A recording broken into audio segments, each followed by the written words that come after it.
Never underestimate what people will do when they're pushed too far. Some will yell. Some will fight.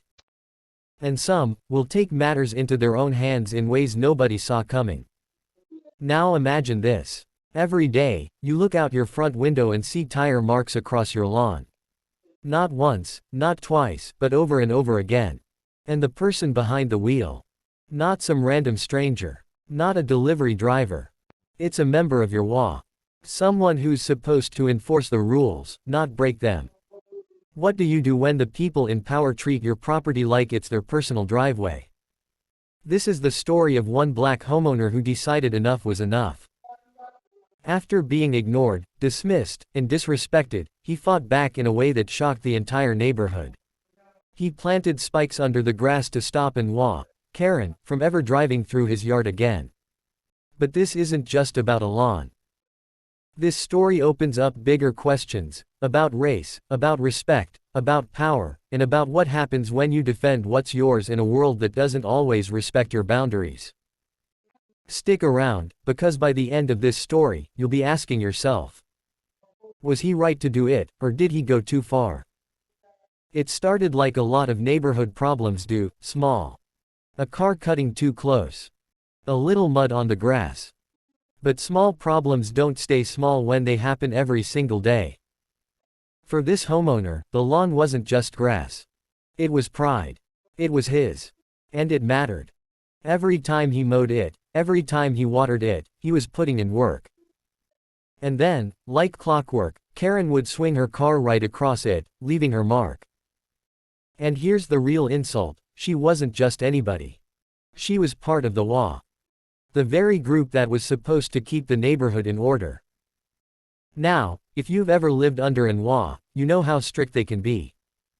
They'll fine you if your paint color is slightly off.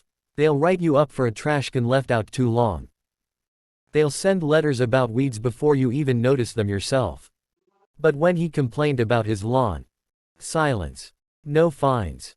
No letters. No accountability. Nothing. And that's when the frustration started turning into something deeper.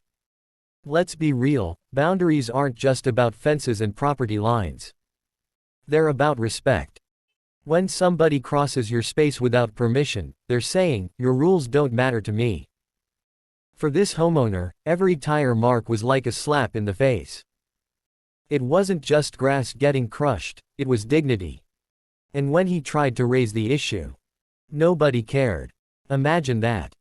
You follow the rules, you take pride in your home, and the very people supposed to protect those rules ignore you. Let me ask you, what would you do in his shoes? Would you put up a fence? Would you let it slide? Or would you do something to make sure it never happened again? Now let's talk about HOAs. On paper, they sound like a good idea. Keep neighborhoods clean, keep property values up, create order. But anyone who's dealt with them knows, they're also full of politics, favoritism, and abuse of power. Plenty of stories prove it. One man in Florida was fined over $1,000 for parking his truck in his own driveway overnight. A family in Texas got threatening letters because their kids' toys were visible from the street. And in another case, a homeowner was forced to tear down a vegetable garden because it didn't fit the community aesthetic. But the wildest part, these same HOAs often look the other way when their own board members break the rules. And that's exactly what seemed to be happening here. So now, the man wasn't just dealing with tire tracks. He was dealing with hypocrisy. And hypocrisy cuts deeper than any tire mark ever could. Everybody has a breaking point. For some, it's a shout. For others, it's a lawsuit. For this man, it was spikes. Think about that decision. He could have put up a sign. He could have called the police. He could have begged again at the HOA meeting. But why would he? Nobody listened before. Why would they listen now? So he went to the hardware store. Bought the spikes. Dug into his own lawn. Planted them just deep enough to be hidden but sharp enough to do damage. That act wasn't just about stopping a car. It was about taking power back. About saying, if you won't respect my space, I'll make sure you have no choice. And if you think that's extreme, Wait until you hear how she reacted the day her car met steel. Picture it. Karen, pulling into the neighborhood like she always did. She turns, cutting across the lawn like it's her private shortcut. But this time, instead of a smooth roll, she feels it. A jolt. A hiss. The sound of air rushing out of her tires. She slams on the brakes, steps out, and sees them. Spikes, glinting just beneath the grass. And in that moment, she goes from ignoring his pain to demanding justice for her own. Because suddenly, it's not about his lawn anymore, it's about her car. Isn't that always how it goes? Nobody cares until it affects them. We can't ignore the racial layer here. Because if this was just about grass, it wouldn't have gone viral. The fact that he's a black man standing up to a white Karen adds a whole other level. There's history here. For decades, black homeowners have been targeted by HOAs and neighborhoods that didn't want them there. Redlining, unfair zoning, selective rule enforcement, it's all part of the story. So when this man said, "Not on my lawn," it wasn't just about property lines. It was about claiming space in a world that often tries to take it away. And here's a question for you. If the roles were reversed, do you think the law would have stayed silent? If a black homeowner was driving across a white board member's yard, would there have been no fines, no letters, no action? Now, let's slow down and really think. Was planting spikes the right move? On one side, it worked. Karen stopped. On the other, it could have gone wrong. What if she lost control and hit a child?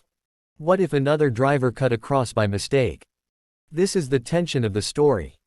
Defending yourself versus creating new risks. But here's something important, people rarely jump straight to extreme solutions. They get there after being ignored. After being dismissed. After every other, reasonable, step fails. And maybe that's the saddest part. He didn't want to plant spikes. He felt like he had no other choice. And if you think that was the end, wait until you hear how the law turned the whole situation back on him. Click here, because it only gets crazier. After Karen's tires blew, the law finally woke up. Not to punish her, but to go after him. Suddenly, they were calling his spikes dangerous. Suddenly, they were sending letters. Suddenly, they cared. Think about the irony. They ignored him for months when his property was being damaged. But the second their own board member got a flat tire, now he was the problem. This is what power looks like. Rules for you, exceptions for them. By now, the neighborhood was divided. Some sided with him, saying, "Good. She got what she deserved." Others sided with her, saying, "That was reckless." But here's what's interesting. Even people who thought the spikes were too much couldn't deny one thing: it worked. She never drove across his lawn again. So the real question is, was it worth it? The climax isn't just the spikes puncturing her tires. It's what they revealed. Because in that moment, the story flipped. She was no longer the silent offender. She was the loud victim. The law was no longer ignoring the problem. They were overreacting to the solution. And he was no longer just a homeowner. He was the guy who dared to fight back.